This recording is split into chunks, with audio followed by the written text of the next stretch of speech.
even if they are excluded, if they are going a cash crop, by selling it to the market, they have a income which they can buy the crops which they are dependent for food security. The argument may be in that sense.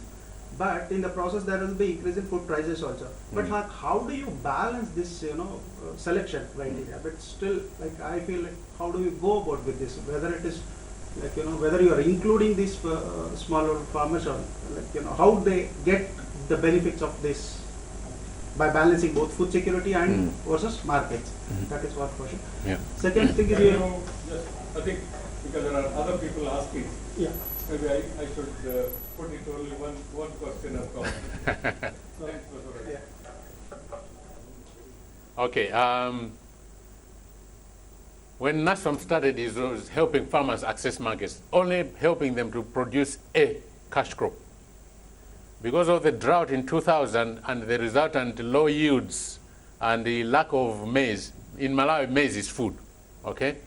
NASFAM started working in that year to buy grain from the grain reserves and send it to our communities for them to buy. And that year we started saying, no, we shouldn't be promoting only a cash production, but also food crop production. So in terms of the inputs, the seed and so on, that came on board in 2001, 2002.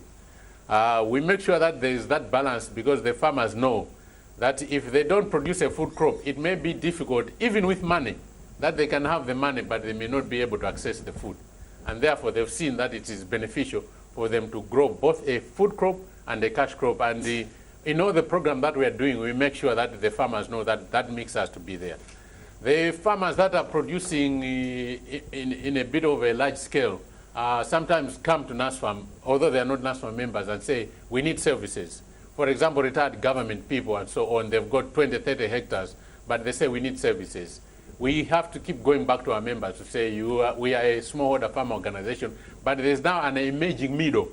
They're not very large with 2,000, 5,000 hectares. They're not very small like you are with 1, 2 hectares. They're 10, 20, 50 hectares, and they need services from us. And our farmers keep saying, no, those people can take care of themselves. We are a smallholder farm organization. We have to remain working only with smallholder farm organizations. Every year we have to go and ask the farmers. Yeah.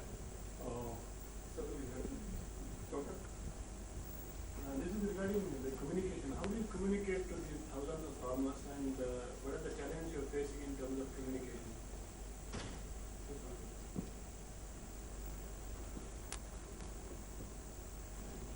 Thank you so much. We have publications. I've put copies of some of the publications we have on the ground. The first one we do is a basic English one, and then we translate it into 2 languages. One language, Chichewa, from central region, southern region, they do Chichewa, and then in the northern region, they speak Chitumbuka, so we translate it into Tumbuka language. We have a main publication which goes out every quarter, called Tukulane, 12, 14 pages of various programs that have happened in that quarter and what we're looking forward to in the next quarter. That again is translated from English into Chichewa and Chitumbuka.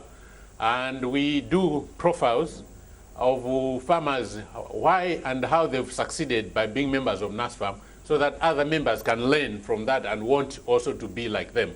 Because most of the time seeing is believing.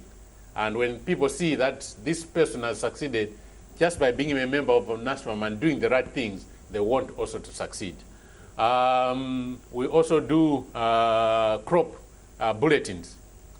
These bulletins are 1 page, maybe flip side, which have to be done very quickly and to the point of what they're supposed to do that time of year. So it has to go out very quickly. That's why it's only 1 or 2 pages and it can go out. And these go out not only to NASFAM members, but also to stakeholders of NASFAM. More importantly, over the last 4 years, we've been doing a radio program. At first, we used to do it with the government. It was a 15-minute program, and we were working with the Agriculture Communications branch of the Ministry of Agriculture and the Food Security to develop the program and air it. Most of the time, we were finding that they were tampering with the editorial content, especially when we were saying things that government didn't want to hear, on policies and so on, bad things that they were doing. So what we did over the last 4 years to develop our own studio, where we are developing the programs in-house and just giving to the Radio 1 FM to air it. In the monitoring and evaluation of last year, we found that all the programs, they do go out on Saturdays for 30 minutes and on Sundays from and on Mondays from 1:30. All the programs were aired except 2 because they coincided with the president doing a live program. He was doing something else, but all the rest of the programs were done. And we find that a lot of farmers are preferring the radio programs rather than the printed publications. Because we distributed, as part of our HIV/AIDS response, we distributed the solar and wind radios. So at 1:30, as a club, they sit down and hear what is being presented, and also afterwards they discuss in a focus group on what they have heard and how they can apply it in their club. So those are our main communication channels. Of course, we have a website, www.nasfam.org, also where we are communicating to the... Thank Mr. Chibonga for his presentation, and also